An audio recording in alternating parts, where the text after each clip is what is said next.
পরগনার মিনাখায় বাসন্তী হাইওয়েতে মর্মান্তিক দুর্ঘটনা।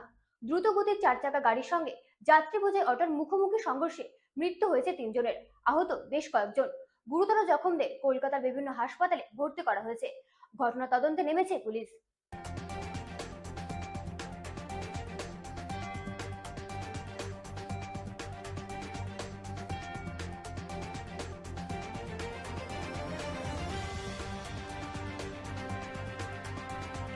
উত্তর 24 পরগনার বসিরহাট মহকুমার মিনাখা থানার অন্তর্গত বাসন্তী হাইওয়েতে সাত সকালে এক মর্মান্তিক সড়ক দুর্ঘটনায় মৃত্যু হলো 3 জনের। গুরুতর আহত হয়েছেন বেশ কয়েকজন যাত্রী। পুলিশ সূত্রে জানা গেছে, মালঞ্চ থেকে কলকাতার উদ্দেশ্যে একটি 4 চাকা গাড়ি দ্রুত গতিতে আসছিল। ঠিক সেই সময় উল্টো দিক থেকে মালঞ্চের দিকেই যাচ্ছিল যাত্রী বোঝাই একটি অটো। মিনাখা গ্রাম পঞ্চায়েত অফিসের সামনে দুই গাড়ির মুখোমুখি সংঘর্ষ হয়। সংঘর্ষের তীব্রতায় ঘটনাস্থলে 3 জনের মৃত্যু হয় এবং একাধিক যাত্রী গুরুতর জখম হন। আহতদের দ্রুত উদ্ধার করে প্রথমে মিনাখা গ্রামীণ হাসপাতালে নিয়ে যাওয়া হয়। পরে অবস্থার অবনতি হওয়ায় তাদের কলকাতার বিভিন্ন হাসপাতালে স্থানান্তরিত করা হয়েছে। খবর পেয়ে মিনাখা থানার পুলিশ ঘটনাস্থলে পৌঁছে দুর্ঘটনাগ্রস্ত অটো ও 4 চাকা গাড়িটিকে উদ্ধার করে। কী কারণে এই দুর্ঘটনা ঘটল তা খতিয়ে দেখতে শুরু করেছে পুলিশ এবং ঘটনা তদন্ত চলছে।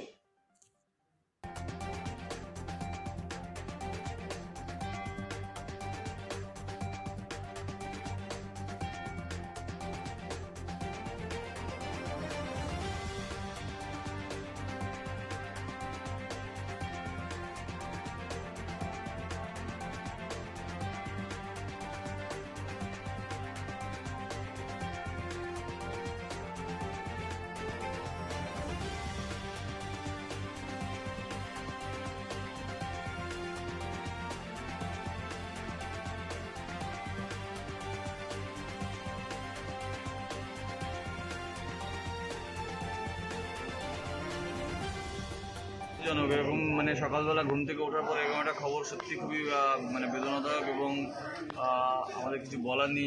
যে পরিবারগুলোতে ক্ষতি হয়েছে তাদের পাশে থাকা ছাড়াও তাদের আমরা সহানুভূতি জানানোর জন্য এখানে এসেছি এবং আমরা চেষ্টা করছি তাদের কীভাবে কতটাকে হেল্প করতে পারি এবং হেল্প করা যায়, এই জন্যই আসা। তবে এটা খুবই দুঃখজনক, মেনে নেওয়া যায়। এখন পর্যন্ত কি খবর পেলেন? এখন অবধি যেটুকু বুঝলাম, 2 জন তো স্পটেই মারা গেছেন যারা ছিলেন এবং আরও একজন বোধহয় রাস্তাতে যেতে যেতে মারা গেছেন ফেরত আসছেন। বাকি যারা আরও বোধহয় 9 থেকে 10 জন যারা ইনজিওর্ড, খুবই ডেঞ্জার অবস্থায় আছে, ক্রিটিক্যাল অবস্থায়। কী হবে কিছু বুঝতে পারছি না। বাসন্তী হাইওয়েতে বরাবরই ঘটনা, যে দুর্ঘটনা, কীভাবে মোকাবেলা করা? এটা প্রশাসন আছে, তারা দেখছে এবং আমরাও চেষ্টা করছি যেটা প্রশাসনের সঙ্গে কথা বলে যারা দায়িত্বে আছেন, এবং এটা কোনো দল মানে রাজনৈতিক দল বা কিছু না, সবাই মিলে এগিয়ে আসা উচিত। সাধারণ মানুষের জন্য সবাই মিলে চিন্তা ভাবনা করা উচিত এবং প্রশাসনকে হেল্প করা উচিত। আমি প্রতীক মণ্ডল, মিনাখা এবারে আইএসএফের প্রার্থী। মৃত্যু তো মর্মান্তিক, যে কোনো মৃত্যু বেদনাদায়ক। অটোটা আসছিল মালঞ্চের থেকে, ডেজার, সুইফট ডেজার, লাল রঙের গাড়িটা মনে হয় কোনো আসক্ত অবস্থায় ছিল। ও দাঁড়ানো প্যাসেঞ্জারে গিয়ে গাড়ি সমেত ধাক্কা মারে। তৎপরতার মধ্য দিয়ে মানুষ নিয়ে আসলো, কিন্তু এটা তো সার্টেনলি ডেড। অ্যাক্সিডেন্টলি কারো কপালে লেখা থাকে না। সময় উপযোগী হায়াতের দুনিয়া, যখন তার হায়াত চলে যায় এরকম ঘটনা কোনো ঘটতে থাকে। এটা ক্রমশ পৃথিবীতে শুরু আর শেষ এভাবেই চলবে। অত্যন্ত বেদনাদায়ক।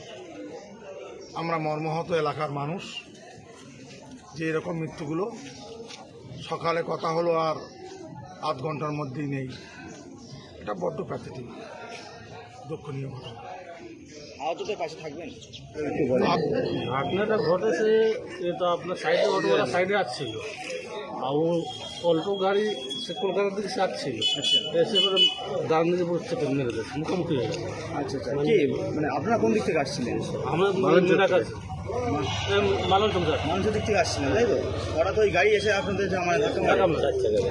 হয়েছে কখন? এটা হয়েছে কোথায়? হয়েছে আপনার পঞ্চায়েত অফিসের সামনে। মিনাখা পঞ্চায়েত অফিসের সামনে। কটা নাগাদ হয়েছে? 7টা নাগাদ। আপনি কোন গাড়িতে ছিলেন? অটোতে ছিলেন। এখন কি চাইছেন? আমরা চাচ্ছি যে আমরা সুস্থ থাকি। অন্তত হই আমি মাথায় লেগেছে, কোমরে লেগেছে, আমি বলতে পারছি না। আপনার বাড়ি ব্যুরো রিপোর্ট রাত দিন নিউজ নেটওয়ার্ক।